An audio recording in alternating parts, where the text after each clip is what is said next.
Morning and Evening Thoughts by James Allen. 21st Morning.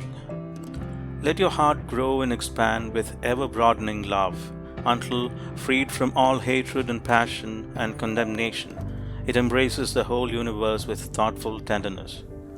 As the flower opens its petals to receive the morning light, so open your soul more and more to the glorious light of truth. Soar upward on the wings of aspiration. Be fearless and believe in the loftiest possibilities. 21st Evening. Mind clothes itself in garments of its own making. Mind is the arbiter of life. It is the creator and shaper of conditions, and the recipient of its own results. It contains within itself both the power to create illusion and to perceive reality. Mind is an infallible weaver of destiny.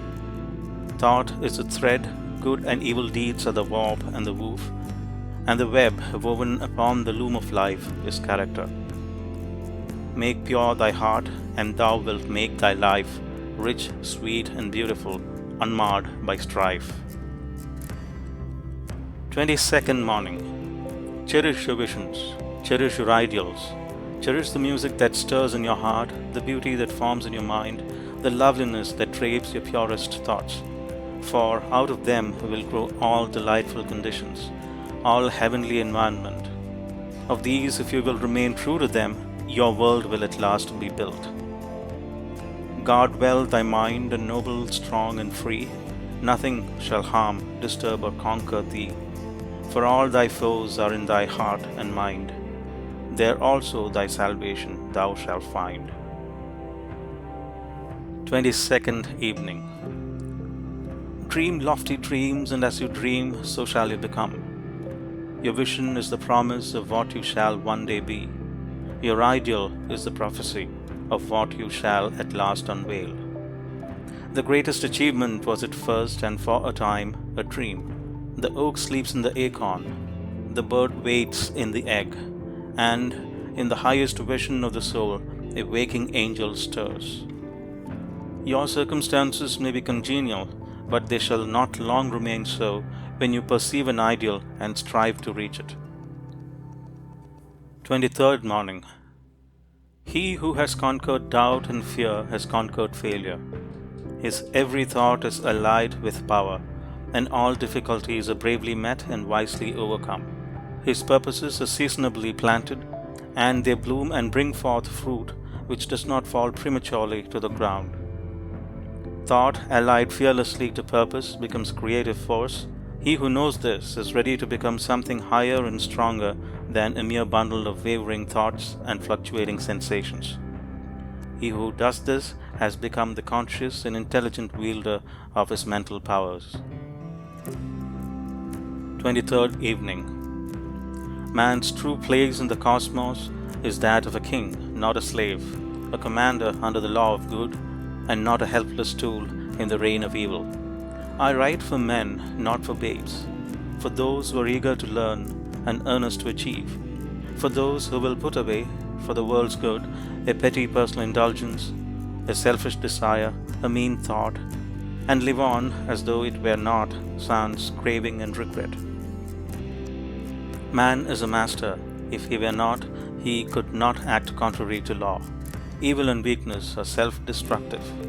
The universe is girt with goodness and strength, and it protects the good and the strong. The angry man is the weak man. 24th Morning. Not by learning will a man triumph over evil. Not by much study will he overcome sin and sorrow.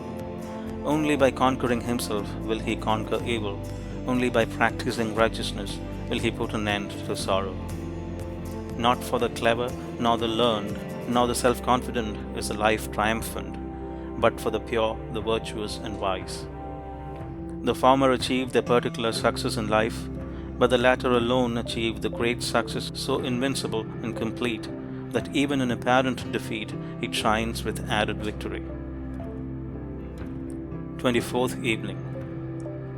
The true silence is not merely a silent tongue, it is a silent mind.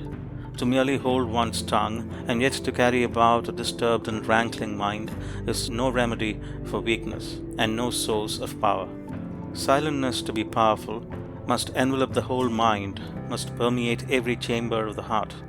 It must be the silence of peace.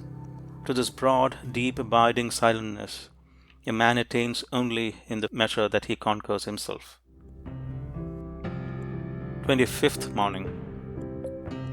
By curbing his tongue, a man gains possession of his mind.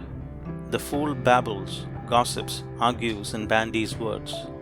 He glories in the fact that he has had the last word and has silenced his opponent. He exults in his own folly, is ever on the defensive, and wastes his energies in unprofitable channels. He is like a gardener who continues to dig and plant in unproductive soil. The wise man avoids idle words, gossip, vain argument, and self-defense. He is content to appear defeated, rejoices when he is defeated, knowing that, having found and removed another error in himself, he has thereby become wiser. Blessed is he who does not strive for the last word. 25th evening. Desire is the craving for possession. Aspiration is the hunger of the heart for peace.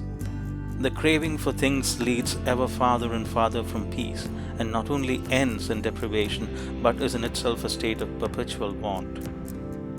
Until it comes to an end, rest and satisfaction are impossible. The hunger for things can never be satisfied, but the hunger for peace can, and the satisfaction of peace is fully possessed when all selfish desire is abandoned. Then there is fullness of joy, abounding plenty, and rich and complete blessedness.